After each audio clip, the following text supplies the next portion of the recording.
네, 안녕하십니까. 저는 창의적 서비스 연구소 대표 양용훈입니다. 오늘은 창의성 중에서도 조직에서 어떻게 창의성을 실현할까와 관련된 내용을 말씀드리고 싶습니다. 그에 앞서서 창의성, 여러분들한테 있어서 창의성이라는 과연 무엇인가요?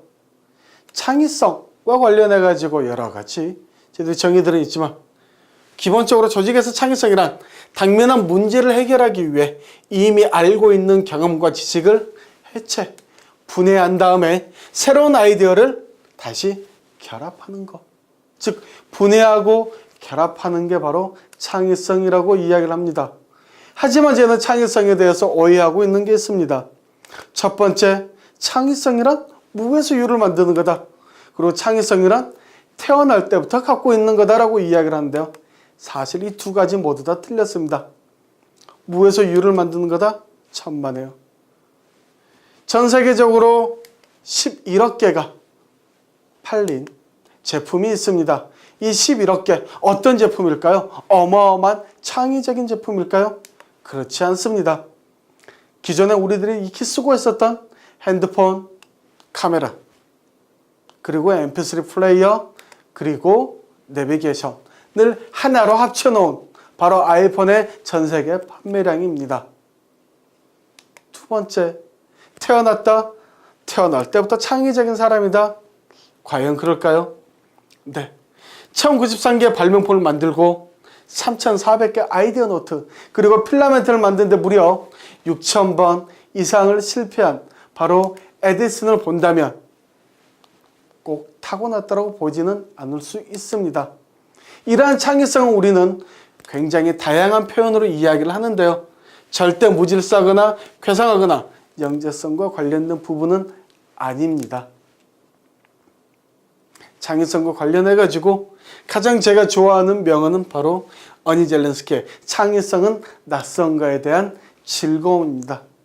낯선 거를 봤었을 때 나 저거 싫어, 아니야 나는 안 좋아가 아니라 이건 뭐지? 야, 나도 궁금해 라고 바로 하는 부분들이 창의성이라고 할 수 있습니다. 이 창의성과 관련해 가지고 오늘 간단하게 테스트를 한번 해보겠습니다. 여러분들이 보는 것이 전부 다 전부일까요? 라는 주제하에 한번 16장의 그림을 보여드리겠습니다. 지금 보여드리는 그림들을 보시면서 여러분들은 몇 마리의 동물을 찾으셨습니까? 아니, 몇 분의 사람을 봤습니까? 이 16장 그림 안에서 여러분들이 발견한 동물과 사람은 과연 몇 분인가요? 사실 이 그림은 단 하나의 그림입니다.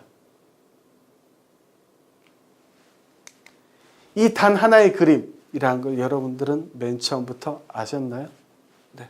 바로 이 그림은 하나의 사람 얼굴을 조각조각 내가지고 만든 그림입니다. 바로 다르게 보는 눈이 창의력에 대한 원천이라고 할 수 있습니다. 오늘 말씀드리고자 하는 창의력, 조직 문화에서 어떻게 우리가 실현시킬 건가?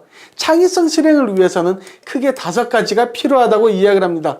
그 첫 번째가 인재, 제도, 환경, 그리고 리더, 마지막에 조직 문화입니다. 이 중에서 오늘은 조직 문화 관련해서 말씀을 드릴 텐데요. 사실 기업에서 수많은 아이디어와 좋은 제도들은 참 많이 있습니다. 그런데 이 아이디어들이 수면 위로 안 떠오르는 이유는 무엇일까요? 맞습니다. 바로 창의적인 문화가 갖춰져 있지 않기 때문입니다. 제가 전 지구상에서 창의적인 문화가 발전된 곳이 어디일까라고 고민을 하면서 찾아봤던 곳 중에 한 군데가 바로 이 회사입니다. 이 회사는 이러한 상들을 갖고 있습니다. 심장과 영혼상, 창조와 배짱상. 과연 어떤 회사일까요?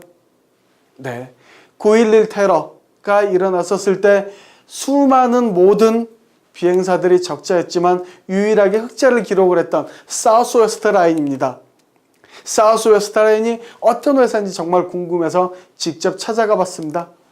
직접 찾아갈 때 제가 정말 맨 처음에 놀랬던 거, 이분이 오셔야 저한테 이리 오세요, 사진 같이 찍어요 라고 이야기를 합니다. 네, 그런데 이분이요, 엄청나게 높은 분이 아니고요. 바로 옆에서 일을 하는 포토분이셨습니다.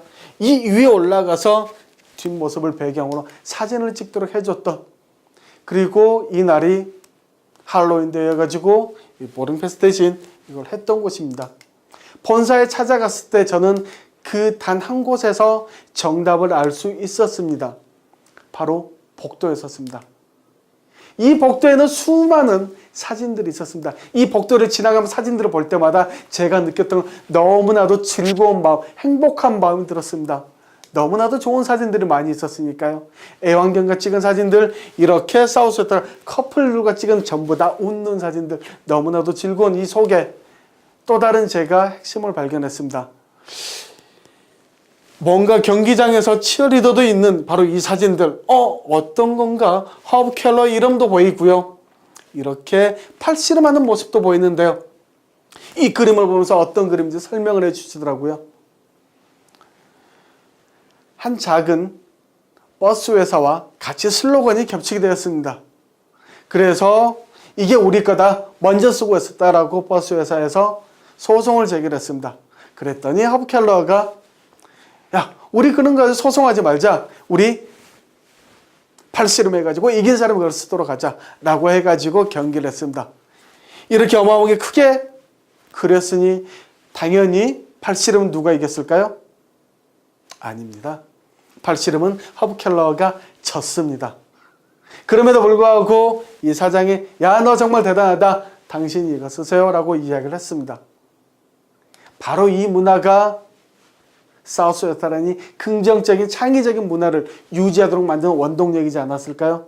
물론 한편에는 당신이 대접받고 싶은 대로 행동하라는 골든룰도 본사에 크게 있습니다. 그리고 그들이 유지하고자 하는 문화, 기업과 정신과 함께 최상의 고객 서비스를 제공하기 위해서 헌신하는 것, 이게 바로 창의적인 문화이지 않을까 싶습니다. 창의적 조직 문화, 어렵게만 생각이 드시나요? 그렇지 않습니다. 피터 드러커의 이야기에 따르면 회의석상에서 언급되는 창조성은 혁신의 열쇠가 되지 못한다고 합니다. 사실 이미 아이디어는 기업 모든 곳에 존재하고 있고 결정만 하면 된다고 합니다. 맞습니다.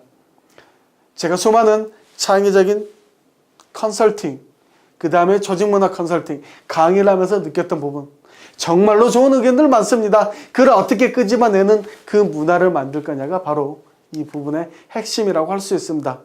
다시 한번 말씀드리자면 창의적인 조직 문화를 만들기 위해서는 인재, 제도, 환경, 조직 문화, 리더까지 이 5가지가 하나가 될 수 있는 그런 걸 만드는 걸 뜻합니다.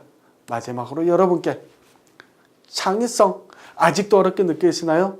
제가 가장 좋아하는 스님의 말씀으로 마무리를 해보도록 하겠습니다. 창조성이란 단지 점들을 연결하는 능력이라고 합니다. 창조적인 사람들한테 어떻게 그런 걸 했냐라고 물어보면 죄책감을 느낀다고 합니다. 왜 그럴까요? 그들은 경험들을 연결해서 새로운 것을 합성해낼 뿐이라고 이야기를 합니다. 이미 우리는 충분히 창의적인 사람이 될 수 있는 기본이 갖춰져 있다는 뜻입니다. 여러분들 창의성 충분히 자신감 이제 오시나요? 그러면 우리 모두 다 같이 창의적인 조직 문화 만들기 위해서 합심을 한번 해보도록 하겠습니다. 마지막 말씀은 제가 가장 존경하는 스님 스티브 잡스 이야기로 마무리하겠습니다. 네, 이제까지 창의적 조직 문화 어떻게 만들까? 창의적 서비스 연구소의 대표 양용훈이었습니다. 고맙습니다.